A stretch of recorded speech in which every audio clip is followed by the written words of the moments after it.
Le Seigneur soit avec vous. Et avec votre esprit. Évangile de Jésus-Christ selon saint Marc. Gloire à toi, Seigneur. Au 6e chapitre, du 30e au 34e verset. En ces temps-là, les apôtres se réunirent auprès de Jésus et lui annoncèrent tout ce qu'ils avaient fait et enseigné.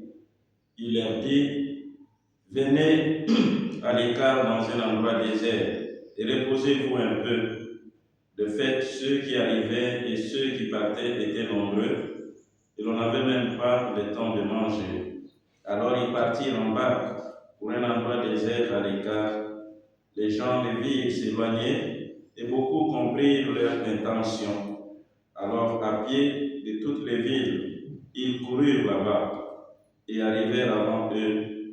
En débarquant, Jésus vit une grande foule. Il fut saisi de compassion envers eux, parce qu'ils étaient comme des brebis sans berger. Alors, il s'est mis à les enseigner longuement. Acclamons la parole de Dieu. Louange à toi, Seigneur. Pour être à la hauteur de la mission qui nous incombe, celle reçue du Seigneur, nous avons besoin de sa grâce et de son aide, de son appui. Pour ce faire, faisons note au courant de cette journée et comme éjaculatoire, cette demande que nous propose les réponses du psaume responsorial, le psaume 118. Seigneur, apprends-moi tes volontés ou tes commandements.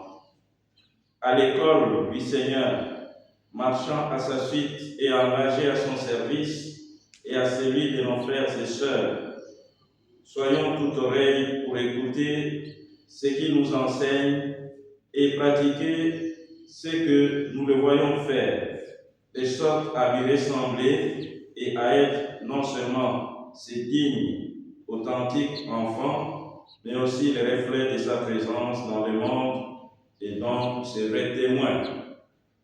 Dans la première lecture, comme c'est beau et merveilleux de voir Dieu en bon Père s'est révélé au jeune Salomon qui a succédé à son père David pour lui proposer de faire une demande. À travers cette manifestation en songe, Dieu marque une présence qui rassure le jeune roi, entouré ainsi de l'affection paternelle divine. Et pour confirmer l'attention qu'il porte sur Salomon, Dieu lui fait une passe en or par ces paroles: demande-moi ce que tu veux et je te le donnerai. Quelle faveur! Une belle opportunité à saisir, à ne pas louper, mais qui est en même temps un test de maturité, de capacité de discernement, une épreuve de liberté intérieure. À la place de Salomon, qui bénéficie déjà de la royauté héritée de son père, qu'aurais-tu demandé à Dieu? Dans la situation de pauvreté, de manque, de misère, de souffrance qui est la tienne, face à ceux et celles qui te maltraitent, qui t'exploitent, qui te rejettent, quelle aurait été ta demande? Peut-être la richesse, une longue vie, la prospérité, le mariage, le voyage, la promotion, le pouvoir. Face aux ennemis ou adversaires, peut-être que demanderais-tu leur mort, leur anéantissement, leur disparition. Mais aujourd'hui, le jeune Salomon surprend et nous interpelle par sa merveilleuse demande qui contente le cœur de Dieu. Il demande quelque chose de fondamental et d'essentiel.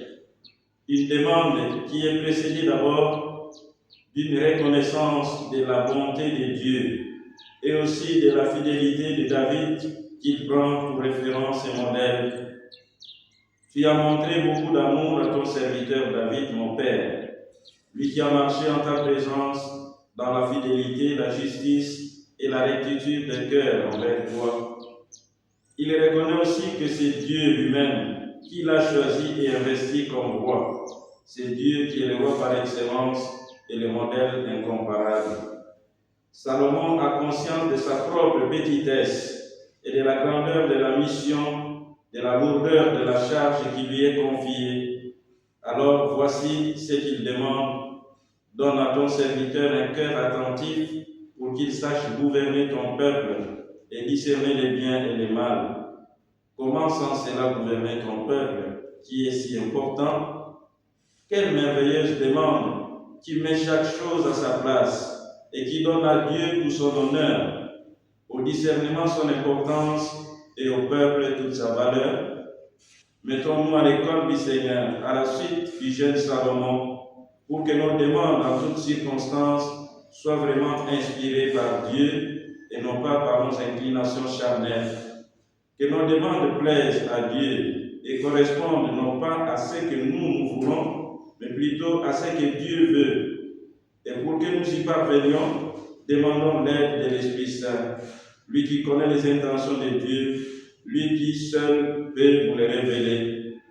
Demandons-leur d'être attentifs et de gouverner. Implorons les dons du discernement et de la liberté intérieure, de l'indifférence ignatienne, pour sortir de l'esclavage de la mondanité, de la commodité et de la vanité.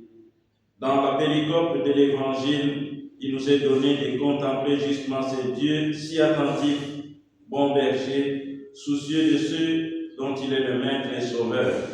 Jésus, Dieu sauve, qui propose et offre à ses apôtres un temps de repos pour qu'ils reprennent les forces après l'accomplissement d'une lourde mission. À l'école de Jésus, apprenons nous aussi à cultiver les sentiments de son cœur, à faire preuve de tendresse, d'attention à l'égard de ceux et celles qui nous entourent. Prenons la mesure de notre charge, de notre responsabilité de pasteurs, de guides ou de leaders, en compatissant aux souffrances de ceux et celles dont nous avons la charge, en mettant à leur portée ce dont ils ont besoin, autant spirituellement que matériellement, en leur garantissant la vie par une présence qui rassure et par des enseignements qui nourrissent leur foi, leur espérance et leur charité.